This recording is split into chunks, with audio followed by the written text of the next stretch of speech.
Seja bem-vinda, seja bem-vindo ao Mediunidade Sem Tabu. Eu, Ricardo Guelfi, do marketing da FEAL, Fundação Espírita André Luiz, na apresentação para a gente mergulhar juntos nesse universo da mediunidade, com alguns comunicadores aqui que estão trazendo aí os seus esclarecimentos à luz da doutrina espírita: Celina Sobral, Roseli Aparecida, Tânia Carvalho. E no episódio de hoje, Walter Farid Júlio, ele que é dirigente, comunicador, expositor espírita. Seja bem-vindo, Walter Farid. Oi, Ricardo, uma alegria muito grande. Eu fiquei muito feliz em poder estar participando desse Mediunidade Sem Tabu. E a você que vai estar assistindo, ouvindo, uma alegria muito grande participar. Hoje estamos aqui à disposição para poder, dentro do possível, estar respondendo. Com certeza. Hoje vamos falar sobre sonambulismo, desdobramento, emancipação da alma. A gente vai construir aqui essa conversa no episódio de hoje. E para começar já esse tema, né, eu pergunto: qual é o significado do termo emancipação da alma, Farid? Olha, Ricardo, é interessante. Kardec foi tão feliz que no Livro dos Espíritos ele estabeleceu um capítulo 8º do Livro dos Espíritos. Ele estabeleceu 8 itens para discutir a emancipação da alma. Então, ele trabalhou com tanta afinco, estabeleceu esses processos todos. Dentre esses itens, para falar de emancipação da alma, nós temos lá sono e sonhos, sonambulismo, emancipação da alma propriamente dito, que ele vai estar estabelecendo, que dupla vista, êxtase, e outras situações como parestesia, catalepsia. É muito interessante esse capítulo. Mas como você está falando, você está perguntando especificamente sobre o sonambulismo. O sonambulismo está lá no item 5 desse capítulo. Só que o sonambulismo que Kardec estabeleceu lá, ele não refere, ele fala o sonambulismo de uma maneira assim bastante prática, vamos dizer assim, bastante natural. Mas lá no Livro dos Médiuns, no item 172, vai falar do sonambulismo mediúnico, porque o sonambulismo ele tem essa variante, o sonambulismo propriamente dito, que é estudado também na psicologia, na parapsicologia e também na psiquiatria, como o distúrbio do sono. Ele entra também no distúrbio do sono, o sonambulismo. E o sonambulismo, ele acomete em torno de 42% das pessoas no Brasil. Acredita isso, Ricardo? Então é muito interessante, né? Para quem está chegando, você, né, deu essa lista, esses itens, então também fica aqui essa dica de leitura, né, do Livro dos Espíritos. Mas para quem está chegando, começando, não sabe o que é a emancipação da alma, o que seria importante ela saber para entender os próximos temas de modo geral? De modo geral. A emancipação da alma, ele passou a ser assim, confundido muito, porque ele tem 8 itens dentro. Ele passou a ser estabelecido muito no geral, assim. O espiritualismo adequou uma utilização de utilizar assim, desdobramento. A nossa alma, que está no nosso corpo físico, ela emancipa através da expansão do chamado perispírito. E vai muito distante, de acordo com as circunstâncias e as necessidades. Porém, o nosso corpo fica dormindo, repousando e recuperando as energias físicas. E essa alma emancipada, ou vulgarmente chamando de desdobrada, ela pode interagir, aprender, ensinar e fazer uma série de coisas. Então é muito gratificante você estar estudando sobre isso e vendo sobre isso. Então, se alguém falar, ele está desdobrado, pensa que é um termo vulgar que está relacionando uma alma emancipada. Então vamos tentar entrar mais fundo nesse tema, né? Qual que é o significado desse termo desdobramento? O termo desdobramento, ele foi utilizado, ele mais acentuadamente, ele é utilizado nas obras de André Luiz, tá? E daí, o pessoal, de uma maneira geral, grande número de nossos irmãos espiritualistas passaram a utilizar essa terminologia de desdobramentos. Muitas das vezes, em sessões de psicologia, de psicanálise, fazia o chamado hipnose utilizando essa terminologia de desdobramento para buscar reparar aqueles distúrbios do sono que tinha algum distúrbio do sonambulismo. Então essa terminologia desdobramento é que quando essa alma emancipada poderia extrair dali algo que a pessoa acordada ali não poderia passar. Ou também a pessoa acordada fazendo uma concentração para que aquela pessoa permita um relaxamento, expansão dessa alma mesmo acordada e passava algumas verdades que está lá no subconsciente da pessoa, lá no fundo da alma, que a pessoa poderia externar aquela situação. Que normalmente no tete a tete assim, a pessoa acabaria não falando. Então existem essas possibilidades. Então, para tentar entender, é possível então estimular esse desdobramento? Tem um risco disso? É possível estimular e tem risco sim. Quando você vai estimular um chamado desdobramento, um sonambulismo, esse sonambulismo chamado sonambulismo magnético ou um desdobramento magnético, existem pessoas que vão estimular para fazer com que busque essa situação que está lá no seu inconsciente. É possível. Por isso que não é qualquer um que vai fazer isso. Nós podemos trazer risco ao corpo físico daquela pessoa se vamos fazer um estímulo através desse mecanismo mediúnico de magnetismo, nós podemos até trazer risco para aquela pessoa.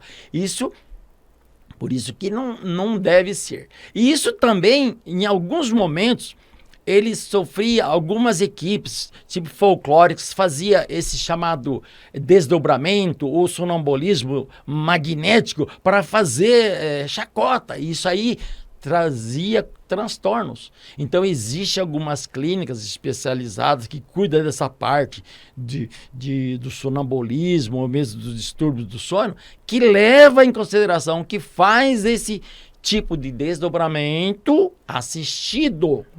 Então é possível sim, mas tem que ser profissionais ou, se for numa sessão mediúnica, que as pessoas estejam extremamente preparadas para aquilo.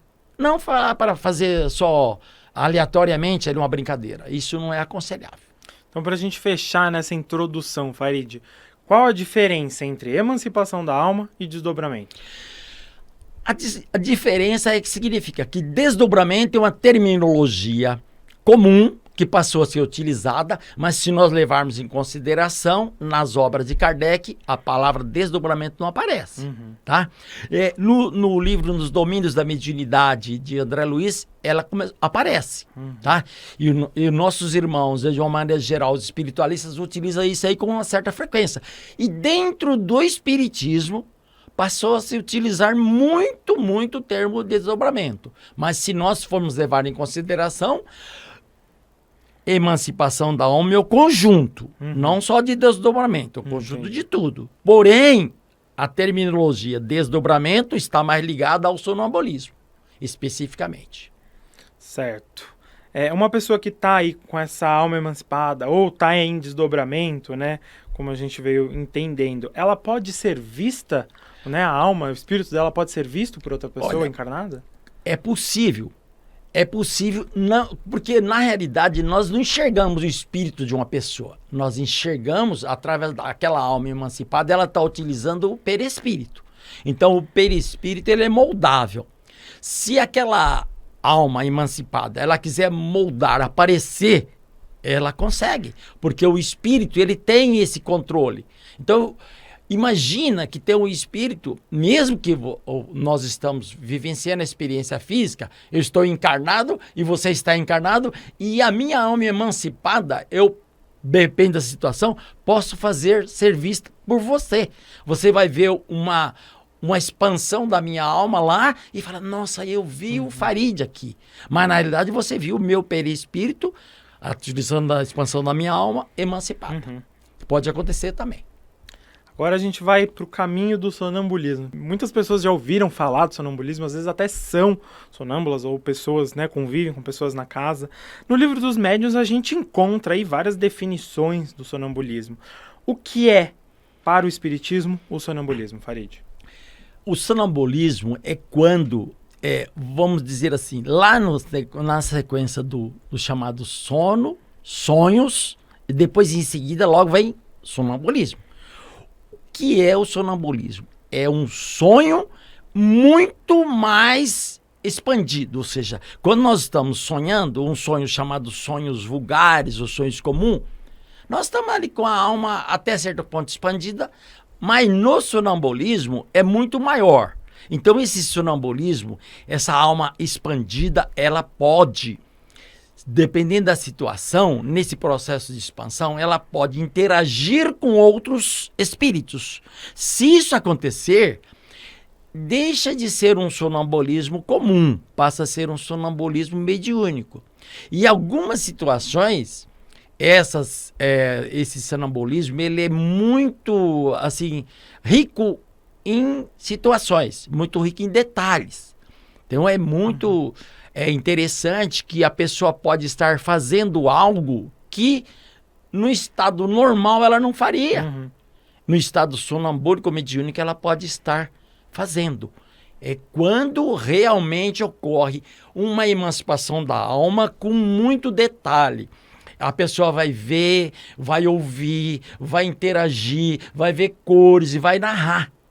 Então é muito interessante quando você possa diferenciar o sonambúlico natural do sonambúlico mediúnico, que é uma expansão muito mais, vamos dizer, aclarada, muito mais desenvolvida.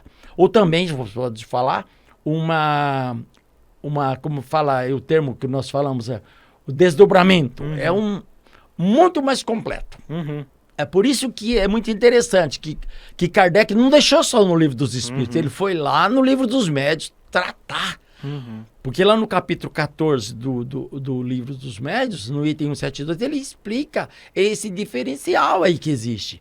Porque, de uma maneira geral, o sonambulismo que mais acontece é o sonambulismo natural, aí, mas o sonambulismo mediúnico, ele é mais complexo.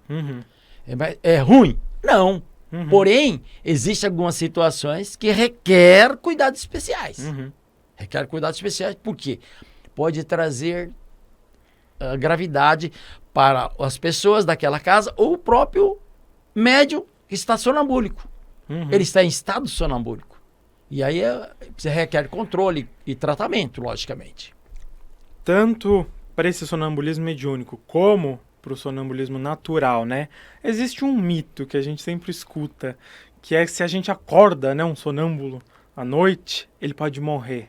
Como que é acordar um sonâmbulo? Esse você já disse, isso é um mito, Ricardo. Se isso fosse verdade, você não estaria falando com sonambúlico, sou eu.